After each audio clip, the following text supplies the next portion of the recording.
Dans cette vidéo, on va tester le modèle DeepSeek R1, le nouveau modèle open source chinois qui a été développé par la Chine, par une startup chinoise. Et ils ont sorti le modèle R1. DeepSeek est victime de son succès. L'application n'est pas tout le temps disponible. L'API est en mode dégradé. Elle a été victime, le DeepSeek a été victime d'attaques et du coup, le modèle est restreint à cause des performances dégradées sur l'API. Du coup, on va l'installer en local. Je vais te montrer étape par étape comment tu vas pouvoir le faire. Alors, on va tester le DeepSeek en ligne. Donc, on va aller, tu as deux options. Tu peux utiliser soit l'API, soit utiliser l'application en ligne. Alors, ce qu'il faut savoir, il faudra créer un compte. Là, je t'indique du coup que tu vas pouvoir utiliser le modèle DeepSeek R1. Tu vas pouvoir utiliser le modèle aussi de pouvoir scraper, utiliser la modèle Search pour utiliser la version Internet. Sachant que du coup, là, c'est du coup, les serveurs sont en Chine, donc forcément, le modèle est censuré. Tu vas pouvoir poser une question.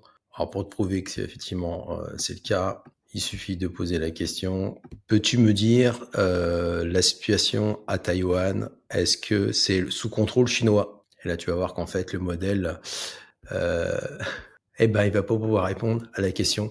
Il va te dire, il va te gentiment t'envoyer balader. Tu vas voir qu'en fait, c'est censuré et sous contrôle chinois. Bon, là, ça rame un peu. Le modèle est en PLS. Bon, on va rafraîchir. C'est parti. Reposer la même question. C'est en PLS, hein, j'ai l'impression. DeepSeek est en PLS. On va pas me faire de search, on va pas faire de raisonnement. Ouais, on va faire un refresh. Ouais, ça rame complètement. J'ai plus mes anciens chats. Est-ce que c'est du coup, c'est toujours en PLS?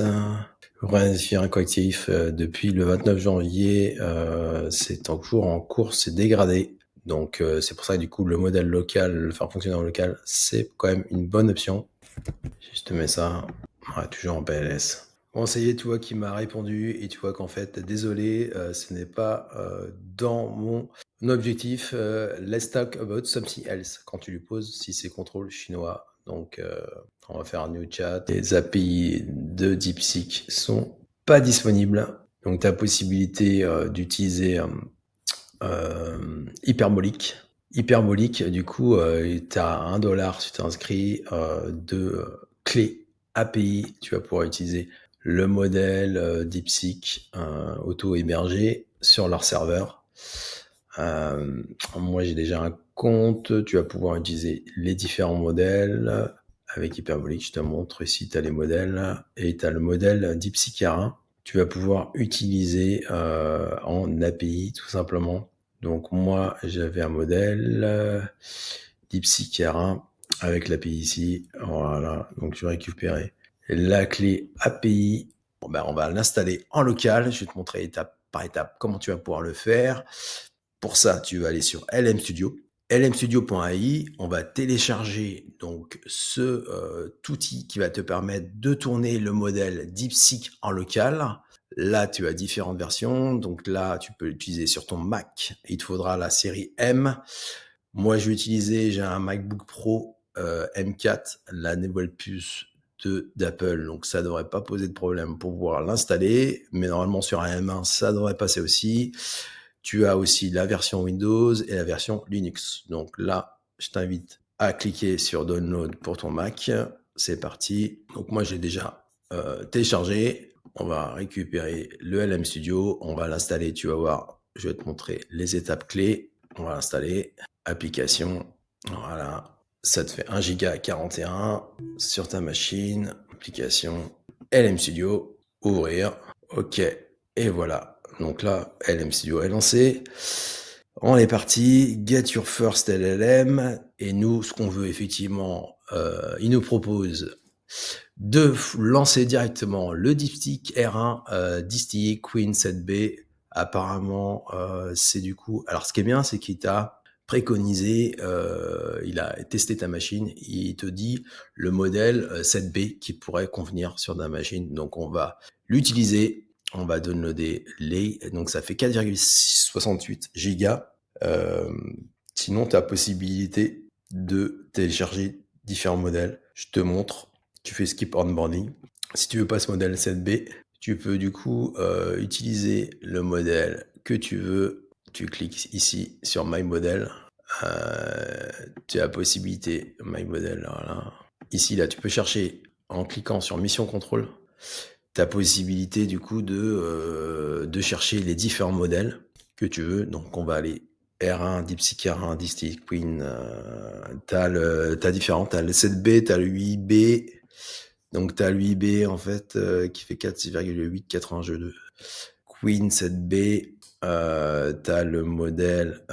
Sinon, si tu veux un modèle un peu plus gros, tu tapes DeepSeek. DeepSeek ici, DeepSeek ici, voilà.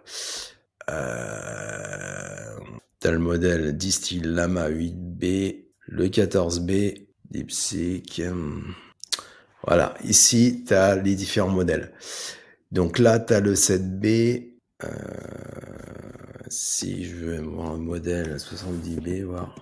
Alors voilà, par exemple, si je veux le modèle 70B, ce qui est bien, c'est que LM Studio te permet de checker ta configuration matérielle pour pouvoir voir si tu as la capacité de faire tourner le modèle, puisque c'est consommateur d'énergie et de capacité en RAM. Parce que là, tu vois qu'en fait, 70B, il me demande 37 gigas d'espace. Et il me dit que c'est beaucoup trop large pour ma machine, puisqu'il va me manger, énormément de RAM pour pouvoir le faire tourner. Donc du coup, il me le préconise pas. Par contre, moi, je vais pouvoir utiliser un modèle un peu plus petit, qui est du coup le Quid CNB là, qui fonctionne bien, et je vais pouvoir le downloader. Il me fait 4,68 gigabits, donc on va le lancer. Et c'est parti, on va le télécharger. Donc je couperai la vidéo pour que tu puisses voir. Je vais couper la vidéo pour que ça aille un peu plus vite. Et là, tu vois, je suis en connexion 5G, donc ça va être rapide. Alors, il est bientôt fini. Tu vois que c'est assez rapide quand même. Je suis en 5G, je suis en connexion 5G, et tu vois qu'en fait, il a du coup téléchargé 4,68 Go. Il prendra simplement 4,68 Go compressé sur ta machine.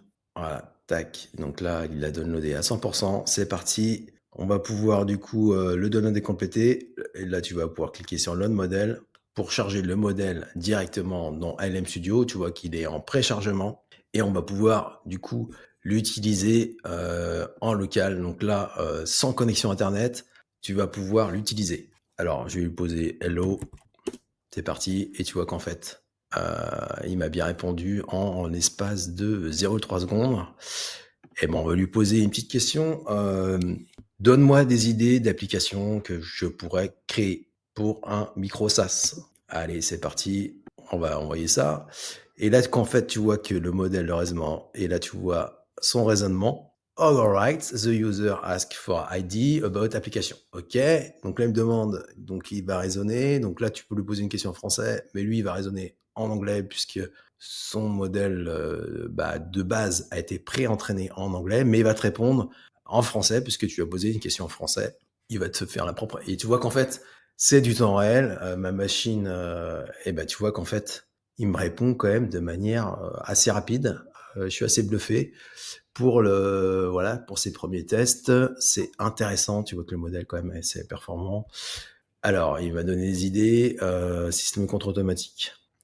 Ok, les contrôleurs d'objets connectés, data login, application pluguée, analyse des données à temps réel.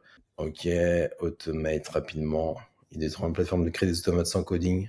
Bon, tu vois, c'est un peu par contre, c'est un peu des idées un peu tordues. Système de gestion stock, application de protection de données, ok.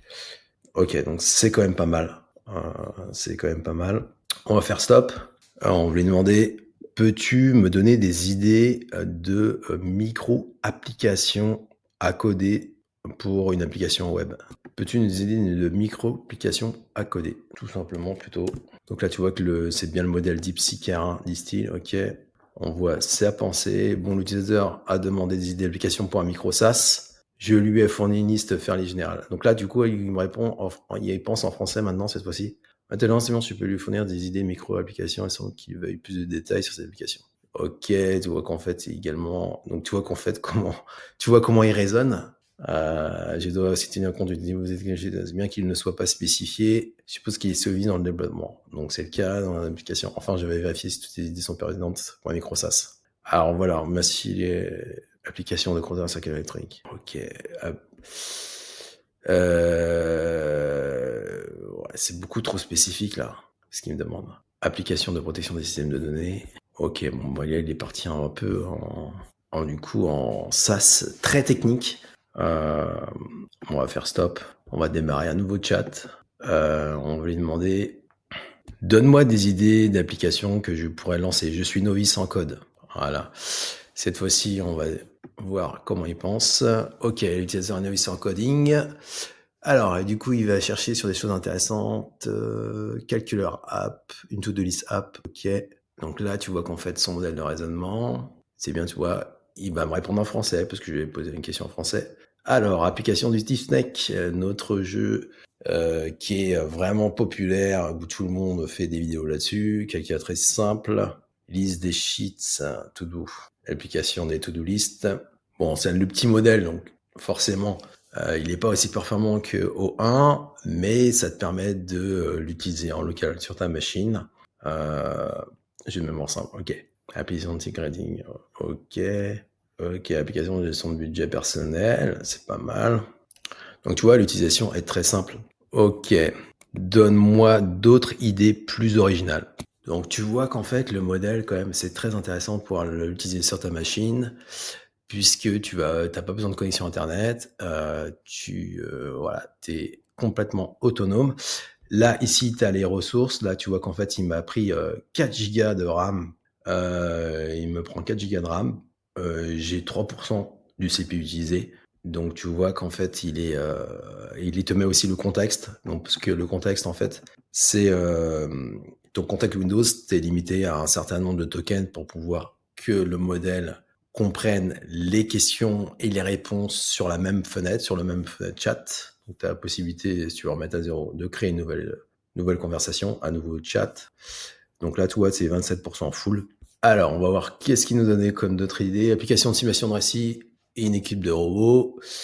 L'évaluation où vous commandez des robots virtuels. Application de génération de son à partir de chaque caractère, pourquoi pas. Application de rééducation musicale interactive.